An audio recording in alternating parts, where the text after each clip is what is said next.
Good morning students. अपन unit number 3 की बात करने जा रहे हैं। ठीक है, ये लेक्चर नंबर अपना फर्स्ट है इसके अंदर।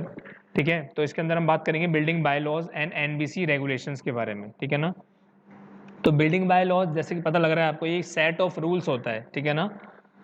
एक ये सेट ऑफ रूल्स होते हैं जो कि कौन बनाता है इसको, ये टाउन प्लानिंग अथॉरिटीज बनाती हैं। ठीक है, जो कि बिल्डिंग की रिक्वायरमेंट्स हैं उसको कवर करके ये कंफर्म किया जाता है। ठीक है, उसके बाद इसमें लिखा भी हुआ है, देखो बिल्डिंग बायलॉज के अंदर कि सेट ऑफ रूल्स होता है। ठीक है, जिसके अंडर कंस्ट्रक्शन किया जाता है। ठीक है, किसका, बिल्डिंग का, जो किसी के काम आती है। ठीक है, अब ये जो रूल्स होते हैं ये कवरेज को रेगुलेट करते हैं, हाइट को रेगुलेट करते हैं, जो डिज़ाइन है आपका आर्किटेक्चरल उसको रेगुलेट करते हैं। ठीक है, जो उसके अलावा जो सेफ्टी मेजर्स होते हैं उसको भी रेगुलेट करते हैं। ठीक है ना। किसके अगेंस्ट में, नेचुरल डिजास्टर हो गया, जैसे अर्थक्वेक हो गया, हैजार्ड्स हो गया, फायर हो गया, स्ट्रक्चरल फेलियर्स हो गया, तो इसके अगेंस्ट के अंदर, ठीक है ना, इनको क्या करते हैं, ये प्रोटेक्ट करते हैं। ठीक है ना। उसके बाद हम बात करते हैं as is true of any sort of development a specific set of rules must be followed, और एक ना एक जो स्पेसिफिक सेट होता है रूल्स का उसको फॉलो करना आना चाहिए। ठीक है ना। किसके दौरान, जब हम बिल्डिंग कंस्ट्रक्शन एक्टिविटीज परफॉर्म करते हैं। ठीक है ना। अब हम बात करते हैं रियल एस्टेट की, तो specific set of rule that builders have to comply with, उनको बोलते हैं हम क्या, बिल्डिंग बायलॉज। ठीक है ना।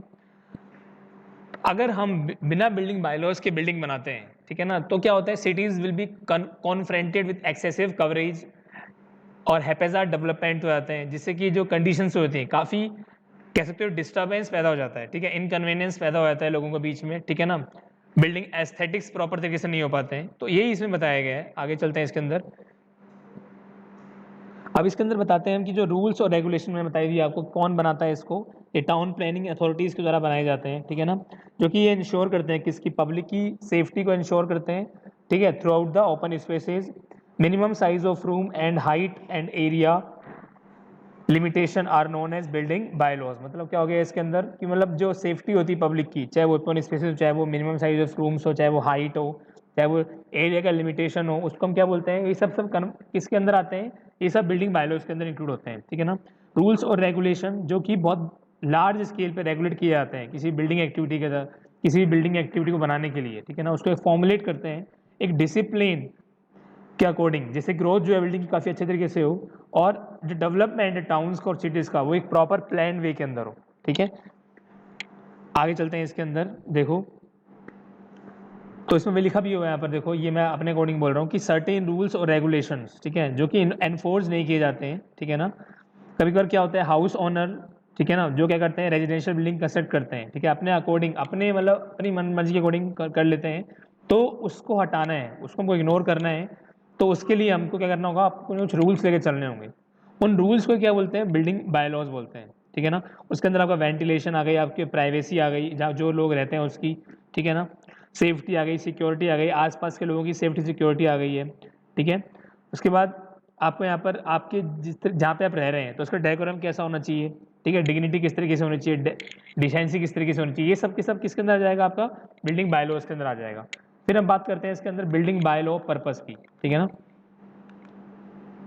तो देखो इसमें लिखा भी हुआ सबसे पहले, formulated primarily by central authority, building bylaws ensure that constructions are not only safe but also adhere to aesthetic standard। मतलब अगर हम बात की जाए जो भी बिल्डिंग बनाने जा रहे हैं, तो कंस्ट्रक्शन का मतलब ये नहीं कि ओनली सेफ ही है, उसका मतलब ये भी होना चाहिए कि वो एस्थेटिक स्टैंडर्ड वे में है या नहीं है।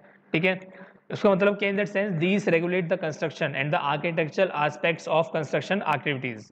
ठीक है, जैसे हम एग्जांपल लेते हैं, the rules prescribed under the building bylaws can make it mandatory for builders to keep fire safety and earthquake resistance provisions as their projects. मैंने पहले बताया था कि जो बिल्डिंग बनाने जा रहे हैं, ठीक है, तो उसके उसके अकॉर्डिंग क्या होता है, ये मैंडेटरी है कि आपकी फायर सेफ्टी होनी चाहिए और अर्थक्वेक रेजिस्टेंस प्रोविजंस भी होने चाहिए प्रोजेक्ट के।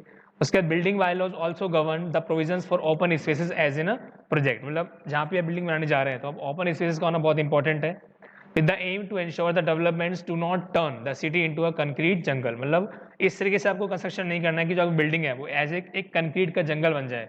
ठीक है, मतलब एज ए कंजंक्शन नहीं होना चाहिए। ठीक है, वही लिखा हुआ है, building bylaws also contain rules to ensure there is a minimum harm. मतलब इस तरीके से रूल बनाने चाहिए कि ये जो हार्म है एनवायरमेंट को भी काफ़ी कम हो।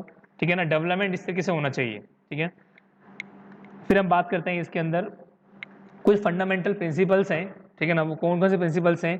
पहला है इसके अंदर सेफ्टी। तो आप जब भी आप बिल्डिंग बनाने जा रहे हैं तो उसके अंदर पहला जो मेन है वो आपका सेफ्टी होना चाहिए, ठीक है। आपको जो बिल्डिंग इस तरीके से बनानी चाहिए कि जो आपका पूरा का पूरा बिल्डिंग का एरिया है वो क्या रहे, सेफ रहे। ऐसा नहीं है कि आपने बिल्डिंग ऐसी जगह खड़ी कर दी जहाँ पर भूकंप आए दिन आते रहते हैं या फ्लड आए दिन आते रहते हैं, तो वो वाली गलत हो जाएगा। सेकेंड है सिक्योरिटी। सिक्योरिटी बहुत इंपॉर्टेंट होती है। मान लो आपने ऐसी बिल्डिंग बना दी जहाँ पर आए दिन चोरी होती रहती है, ठीक है, तो वो सिक्योर नहीं है बिल्डिंग, ठीक है ना, या फिर आए दिन डकैती होती रहती है, दैट इज नॉट सिक्योर। फिर third is comfort. Comfort is also a important fundamental principle. आपने बिल्डिंग बना ली है लेकिन आपको कंफर्ट फील नहीं हो रहा है, क्यों? क्योंकि आपके आसपास जहाँ पे बिल्डिंग बनाई है वहाँ पे बहुत ज़्यादा गंदगी रहती है या बहुत ज़्यादा ट्रांसपोर्टेशन की फैसिलिटीज़ मतलब है, बहुत ज़्यादा आवाज़ शोरगुल होता है, ठीक है ना, तो वो भी हमको कंफर्ट देगा। एस्थेटिक्स, एस्थेटिक्स मतलब बिल्कुल एस्थेटिक्स मतलब कि आपका जो बिल्डिंग का आसपास का एनवायरनमेंट है काफ़ी अच्छा होना चाहिए, आसपास ग्रीनरी होनी चाहिए, आसपास एक दो पार्क होने चाहिए जिससे कि अंदर आप घूम सकें। एस्थेटिक मतलब आपको खुद को, आपका जो अंदर की फीलिंग्स है दैट शुड बी पॉजिटिव, ठीक है। फिर कन्फर्मिटी मतलब जो आप बिल्डिंग बनाने जा रहे हैं कि आप खुद चाहते भी हैं उसके अंदर रहना, कन्फर्म मतलब कन्फर्मिटी मतलब यहाँ पर क्या हो गया कि आप कन्फर्मेशन देना चाहते हैं कि आप इसके अंदर रहेंगे या नहीं रहेंगे। कुछ लोगों का होता है कि जैसे बिल्डिंग बना दी आपने, ठीक है, आप बनाने के बाद उसको एज ए रेंट पे चढ़ाना चाहते हैं या फिर आपको उसके अंदर रहना है, तो ये आपको कंफर्म करना पड़ेगा, उसके अकॉर्डिंग आपको आपकी बिल्डिंग को बनाना है। तो ये कुछ फंडामेंटल प्रिंसिपल थे जिसके बारे में मैंने आपको बताया, ठीक है। आगे बात करते हैं इसके अंदर, देखो नीचे चलते हैं हम। ऑब्जेक्टिव्स क्या क्या हैं बिल्डिंग बायलॉज के? तो मेन जो ऑब्जेक्टिव है वो मैंने बताया आपको, बिल्डिंग कंस्ट्रक्शन एक्टिविटी को प्री प्लान करना होता है, ठीक है। तो लिखा हुआ it's main objective is pre planning of building construction activity, ठीक है ना। उसके बाद ये क्या प्रोवाइड कराता है? तो it provides proper and efficient utilisation of area of property to achieve maximum efficiency in the construction. तो ये आपको एक बिल्कुल मैक्सिमम और एफिशिएंट क्या प्रोवाइड कराएगा? एफिशिएंसी प्रोवाइड कराएगा, कब? कंस्ट्रक्शन के दौरान, ठीक है। उसके बाद ये जो अगर हम जो हमारे ऑब्जेक्टिव्स हैं वो क्या करेगा? प्रेशर डालेगा किसके ऊपर? जो जहाँ पर बिल्डिंग बनाने जा रहे हैं उसकी ग्रोथ के ऊपर, ठीक है। और जो हैपाजार्ड डेवलपमेंट है उसको क्या करेगा? उसको हटाएगा, ठीक है। उसके बाद जो लॉज हैं, these laws provide health and comfort to the people residing in the building. मतलब ये जो जो लॉज बनाए जा रहे हैं ये उस पर्टिकुलर, मान लो आप जिस बिल्डिंग में रह रहे हैं वो 2 स्टोरी 3 स्टोरी बिल्डिंग है, उसमें जो लोग रह रहे हैं उनके हेल्थ और कंफर्ट के अकॉर्डिंग काम करेगी, ठीक है। These laws provided each building with proper approaches towards light, air and ventilation. उसके बाद ये लॉ के अकॉर्डिंग उस प्रॉपर बिल्डिंग के अंदर लाइट्स भी होगा, एयर भी होगा, वेंटिलेशन भी होगा। ये आपको एनकरेज करेगा एक डिसिप्लिन और एक सिस्टमेटिक ग्रोथ का, किसके? बिल्डिंग्स एंड उस पर्टिकुलर टाउन के रूप में, ठीक है।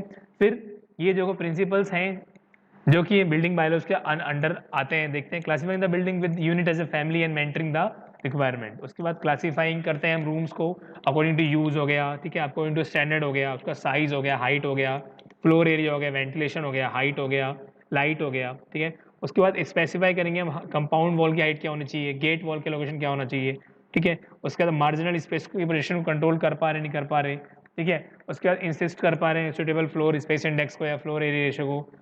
उसके बाद सुटेबल अरेंजमेंट भी होने चाहिए विद रिस्पेक्ट टू ड्रेनेज और water supply, that is very important कि आपका ड्रेनेज और वाटर सप्लाई प्रॉपर है नहीं है, सेटबैक्स वहाँ पर है नहीं है, लाइट प्लान है नहीं है, मार्जिन है नहीं है, ठीक है। फिर आप स्पेसिफाई करेंगे मिनिमम साइज ऑफ फ्लोर्स को, डायमेंशंस को और फिगर्स को, ठीक है। फिर जो रूल्स और रेगुलेशंस हैं जो कि डेवलपमेंट अथॉरिटी ने उसको सेट किए गए हैं, ठीक है ना, एक पर्टिकुलर एरिया के अकॉर्डिंग, तो उसको भी हमको क्या करना पड़ेगा? देखना पड़ेगा कि जहाँ बिल्डिंग बनाने जा रहे हैं उसका आर्किटेक्चरल या फिर जो रेगुलेटिंग कंस्ट्रक्शन है वो प्रॉपर मैनर में है या नहीं है, ठीक है ना। मान लो आपने अपने अकॉर्डिंग बिल्डिंग बना ली लेकिन उस पर्टिकुलर जगह की जो अथॉरिटी है वो उसको मना कर रही है, ठीक है ना। ये जो लॉज हैं ये वेरी करते हैं, एक अलग प्रॉपर्टी टू प्रॉपर्टी वेरीज करते हैं, ठीक है। Like for instance rules set for construction of commercial property के अलग होंगे, रेजिडेंशियल प्रॉपर्टी के अलग होंगे। तो ये क्या होते हैं? लॉज हमारे क्या करते हैं? वेरी करते हैं, ठीक है। और इसके अंदर कुछ बातें करते हैं, जैसे मान लो अपन आते हैं तो ऑब्जेक्टिव्स मैंने आपको बता ही दिए, ऑब्जेक्टिव्स क्या क्या होते हैं इसके अपन अंदर, ठीक है ना। और इसके अंदर अपन कुछ ये बात करते हैं मिनिमम प्रोविजंस डिज़ाइन जो करते हैं, जो कि by from natural building code, from national building code by, जो बताया था मैंने, NBC, NBC that is national building code कौन करता है? जो टाउन प्लानिंग एंड अथॉरिटीज़ करते हैं, ठीक है। और अर्बन डेवलपमेंट अथॉरिटीज़ करते हैं, म्यूनसिपैलिटीज़ करते हैं, जो क्या प्रिवेंट कराते हैं? सबसे पहले तो उसके अंदर क्या प्रोटेक्ट होना चाहिए कि जो आपके इनमेट्स रह रहे हैं उनको, उनकी सेफ्टी होनी चाहिए। उसके बाद इसके अंदर क्या होना चाहिए? सेकंड आपका नेबर्स, जो आपके आसपास नेबर्स रह रहे हैं और पब्लिक जो वहाँ से पास हो रही है उनका उनका उनका सेफ्टी एंड सिक्योरिटी होना चाहिए, ठीक है। उसके बाद जो नेशनल बिल्डिंग कोड है वो जो पब्लिश किया गया है वो 1970 में किया गया था। किसके द्वारा किया गया था? वो ब्यूरो ऑफ इंडियन स्टैंडर्ड ने किया गया था to maintain uniform building regulations को, ठीक है, मतलब मेन जो जिससे कि बिल्डिंग रेगुलेशंस क्या हो सके, मेंटेन हो सके यूनिफॉर्म तरीके से। ऑब्जेक्टिव्स की बात कर लेते हैं, तो ऑब्जेक्टिव्स मैंने बताई थी आपको कि डिसिप्लिन, एक सिस्टमेटिक ग्रोथ होनी चाहिए, ठीक है ना।